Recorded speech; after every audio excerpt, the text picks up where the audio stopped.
Inzwaka mwanangu Pelagia, ndanyatsotora nguva yangu kuti ndikutumire audio inwe, uye ndatonamata kuna Mwari kuti akubatsire kunzwisisa chokwadi chakadzama chandava kuda kukutaurira panguva inoi.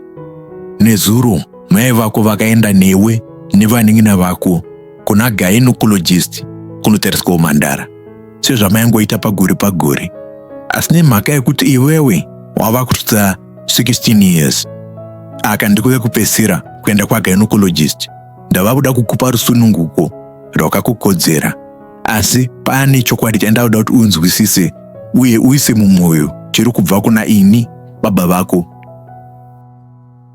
Ndiri kuzviziva kuti uchiri mhandara uye uchiri musikana akakwana, uye ini sababa vako ndakakurera ndichikudzidzisa kuti uchengetedze mitemo yaMwari uye ufambe maererano netsika dzinodiwa naMwari watinonamata.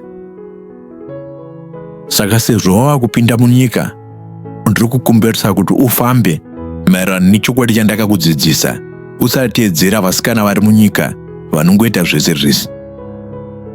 Iwewe unonyatsoziva uye unonyatsonzwisisa kuti Mwari anovenga ufeve uye anovenga vanhu vanoita zveufeve. Maererano nemashoko ari mubhaibheri pana Exodus 22 pavhesi ya 16 ne17. Exodus 22 pavhesi ya 16 ne17. Ndoda kuti uzive kuti kana ukasarudza kuita zveufeve, ini sababa vako handisi kuzotambira mari yako yeroora. Pauchada kuzoroorwa, pauchauya nemukwasha, inini mari yemunhu akaita ufeve handisi kuzotambira. Nekuti maererano mashoko ari pana Exodus 22 pavhesi ya 16 ne17, munhu anobvumirwa kubvisirwa pfuma munhu akakwana, munhu anonga achiri mhandara. Inini handisi kuzotevedzera zvevanhu vari kunyika vari kutambira pfuma dzemakaro pavana vakatambiswa. Inini maererano nechokwadi chandakadzidza uye chandakakudzidzisa iwewe, kana ukasarudza kuita zveufeve, ndoda kuti ugare waziva kuti ini sababa vako pfuma yako yeroora handisi kuzoitambira. Handidi kunyengedzera mutemo waMwari. Maererano nemutemo waMwari, pfuma kana kuti roora zvinobviswa pamusikana achiri mhandara. Uye pamuchato wako ndoda kuti ugare waziva kuti ndinonga ndisipo kana ukasarudza kuita zveufeve. Usazoona sekunge kuti ndiri kubata zvakasiyana nevaning'ina vako. Mutemo uyu ndichaushandisa kumunhu wese anonga asarudza kuora mitemo yaMwari. Saka ndoda kuti ugare waziva kuti kana wada kuita zvokufadza nyama yako, ugare waziva kuti paucharoorwa hauna chikumburiro changu, uye pfuma yako handisi kuzoigashira. Ukavereka pana Deuteronomy 20 pavhesi ya 22 kusvika ku25, Deuteronomy 20 pavhesi ya 22 kusvika ku25, uchaona kuti Mwari munguva yevaIsraeri aiuraya musikana airarwa asati aroorwa. Akatosa mutemo kuti aifanira kupondwa nematombo. Saka nenhau yekuti Mwari akabvisa mutemo iwoyo, hazvirevi kuti aakufarira kuti mimi vasikana murare pese pese musati maroorwa. Saka inini ndichiri kungochengetedza mutemo waJehovha Mwari wongu. Mwari haachaurayi, asi akavenga vanhu vanoita zveufeve. Usatevedzera vasikana vari munyika vanodira shoko raMwari mvura, vanoita ufeve nemauni. Iwewe ndatogare waziva chokwadi chandakakudzidzisa. Inini handisi kuzobva pachiri uye handisi kuzotsaudzira. Ukangoita zveufeve, pfuma yako yokuroorwa handitambiri, uye pamuchato wako ndinonga ndisipo.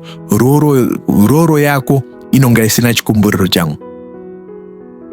Kana kuri kuti wabatwa chibharo, unotaura totora matanho pane zvinoitwa pane munhu anonga abatwa chibharo.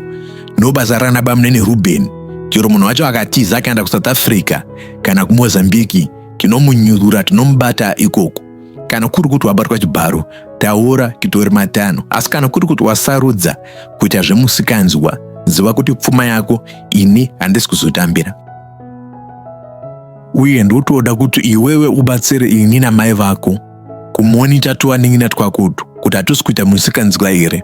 Kana waona paine kari kuita musikanzwa, titaurire, tikagadzirise, tikaswatanudze.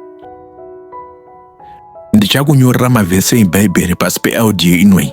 Mavhesi eBhaibheri iwawo achakubatsira kuti uzive kuti 95% yevasikana vari munyika vari kutadzira Jehovha Mwari zvakaipisisa.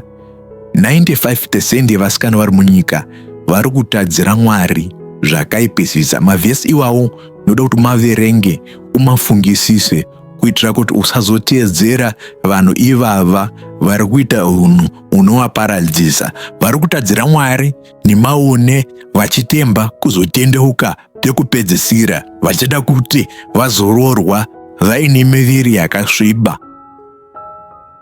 Saka nyatsoverenga wofungisisa mavhesi andichakutumira. Achakubatsira kuti uone kuti 95% yevasikana vari munyika vakasviba zvakadini, uye vari kutyora mutemo waMwari kusvika padanho ripi, uye Mwari anoti kudini nezvechinhu chinonzi ufeve. Ndapota tora nguva yako uverenge mavhesi andiri kukutumira womafungisisa. Ndichamaisa pasi peaudio inoi, uye ndinovimba uchateerera uye uchaisa pasi pemwoyo mashoko andatora nguva kuti ndikutaurire iwewe semwana wangu. Muswera zvakanaka.